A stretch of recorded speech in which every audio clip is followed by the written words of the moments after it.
¿Alguien sabe a estas alturas qué va a pasar con el Tratado de Libre Comercio México, Estados Unidos y Canadá, el famoso TEMEC?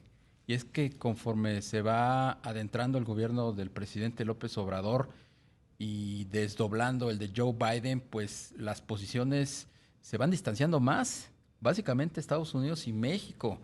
Independientemente de los desaguisados que implican estas modificaciones en materia energética, pues hay otros tres sectores claves que también ya están empezando a resentir barreras no arancelarias, barreras al comercio, como son los rubros de telecomunicaciones, la industria farmacéutica y el sector de los agronegocios. Esto pues ha generado mucha preocupación y malestar entre los empresarios de esos sectores allá en los Estados Unidos y quejas evidentemente ante el gobierno del presidente Biden.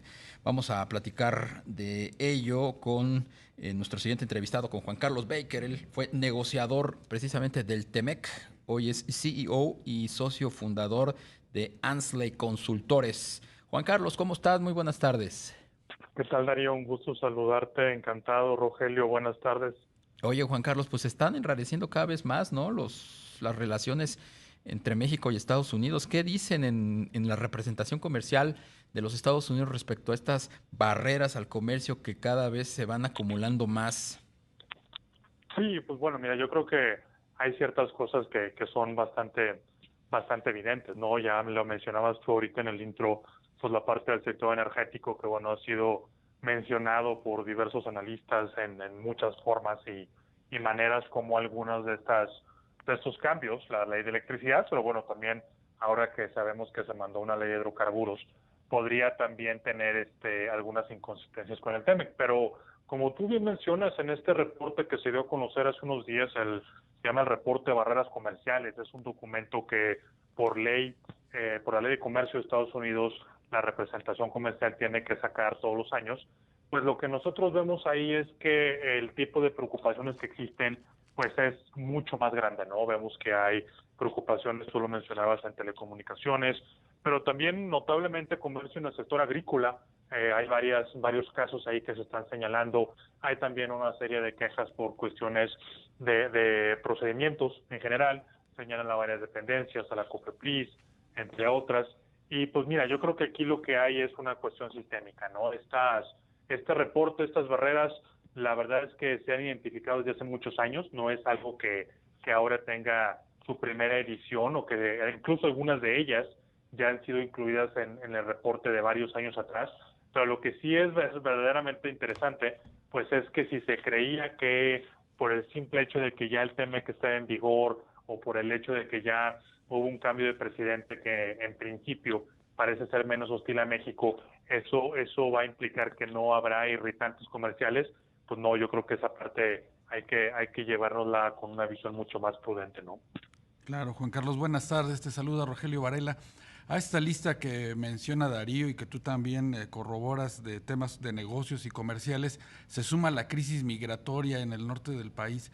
¿Tú crees que haya el riesgo de que se vuelva a contaminar el tema migratorio con el tema comercial como surgió con el presidente Trump? No, hola Rogelio, buenas tardes. No lo creo. Yo pienso que el presidente Biden es muchísimo más institucional en ese aspecto. Yo creo que desde luego el tema migratorio pues será uno de los grandes temas que se tienen que tratar junto con el comercio, junto con el cambio climático, junto con la seguridad en la dimensión bilateral. Pero yo no veo al presidente Biden haciendo uso de las mismas tácticas o incluso de las mismas amenazas que el presidente Trump utilizó en su momento contra México por el tema migratorio. No obstante, y aquí otra vez con la misma prudencia, creo que tenemos que tener claro que, pues bueno, si el tema migratorio continúa con ese nivel de alarma en Washington, pues sí, sin duda Estados Unidos va a subir ahí el tipo de expectativas que tiene respecto al gobierno de México y habrá que ver cómo responde la administración del presidente López Obrador. Así es, decías que el presidente Biden no va a utilizar los mismos mecanismos coercitivos que utilizó con México y va a ser más institucional. Efectivamente, Biden se va a ceñir a lo que dice la ley y a lo que dicen los tratados y a lo que se comprometió México, y puede ser incluso hasta más letal que los mecanismos y tácticas poco transparentes que usó el presidente Trump para presionar a México, ¿no? Pues mira, yo creo que aquí lo que vemos es de cuerpo entero cómo cada uno de los ocupantes de la Casa Blanca le va imprimiendo su sello muy personal, ¿no? Trump pues llevaba la relación con México pues de una manera bastante, bueno, con el mundo, claro, pero también con México de una manera bastante transaccional.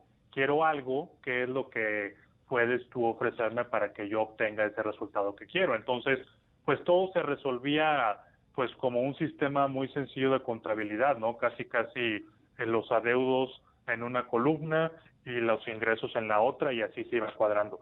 Con el presidente Biden pues no va a ser así, porque el presidente Biden, a la vez que va a utilizar los mecanismos institucionales, a la vez que, como dices tú, Darío, se va a pegar estrictamente a la letra de lo que dice la ley, pues sí es un presidente que conoce mucho de la relación bilateral, habiendo sido pues todo lo que fue previamente, que incluso también se apoya en personas igualmente expertas en la relación bilateral. Entonces, pues va a ser muy complejo que se tengan soluciones, pues digámoslo, de muy corto plazo o de muy poco alcance para los problemas grandes de la relación bilateral, como se tenía con Trump. Yo creo que en ese aspecto, pues sí, tienes toda la razón. El seguir un camino institucional tiene la ventaja, por un lado, que es más previsible, pero también nos obliga a que nosotros pues respondamos y conduzcamos la relación por esos mismos canales, que yo personalmente creo que es lo que más le conviene a México, ¿eh?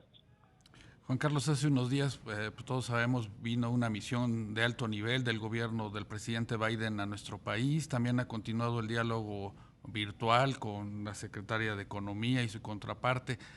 ¿Faltará mucho para esperar ya una señal de Estados Unidos en el sentido de pues fijar una postura en este marco del TEMEC? Pues mira, depende obviamente de el incremento del contacto de funcionarios del gobierno de ambos países. Me parece a mí que es una muy buena señal, por lo mismo que mencionaba hace un instante, ¿no? Lo conduce la relación hacia la dimensión bilateral institucional, y eso es bueno en general.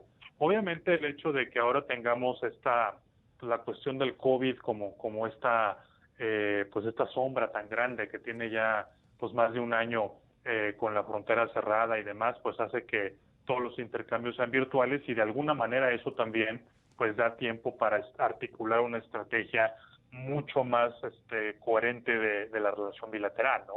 Pero pues yo pensaría que a la primera oportunidad en la que las cosas se normalicen, ya empiece a haber este tipo de posicionamientos. Y lo digo no porque no exista preocupación o no porque no haya temas sobre los cuales México y Estados Unidos deben de emitir opiniones. Lo digo simplemente porque queda claro que la urgencia inmediata es, primero, salir de la contingencia sanitaria, y segundo, pues echar a andar y reactivar la economía que pues el año pasado en México, lo comentábamos aquí en su programa en una ocasión anterior, pues el PIB se cae 8.5%, en Estados Unidos se cae alrededor de 3%. Entonces, bueno, esos son los temas que demandan toda la atención de ambos países en el instante inmediato, pero pues sí, en algún momento pronto ya esperemos que se pongan los cimientos de la relación para los siguientes años.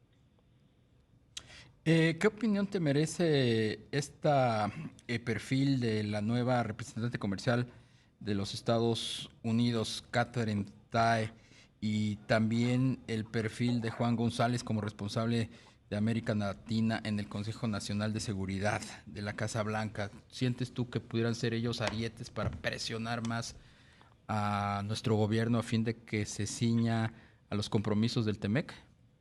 Pues mira, yo creo que sin duda son profesionales. Juan González, que es muy cercano al vicepresidente Biden, bueno, del presidente Biden desde que era vicepresidente. Sí. A propósito de lo que decías hace rato, ¿no? De que se rodeó, ¿no?, de la gente que ya que conoce perfectamente nuestra relación. Exacto, y que lo ha acompañado en muchos trances previos en donde hay experiencia y hay también aprendizaje adquirido, ¿no?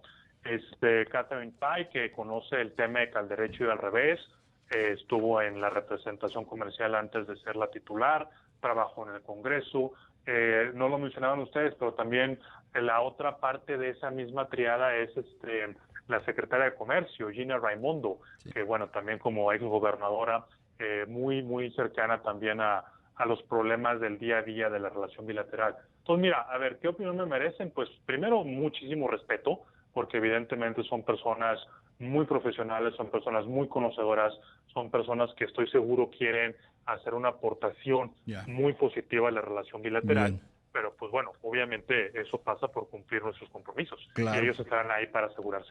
Pues Juan Carlos Baker, ex negociador del TEMEC, CEO y socio fundador de Ansley Consultores. Como siempre, gracias por...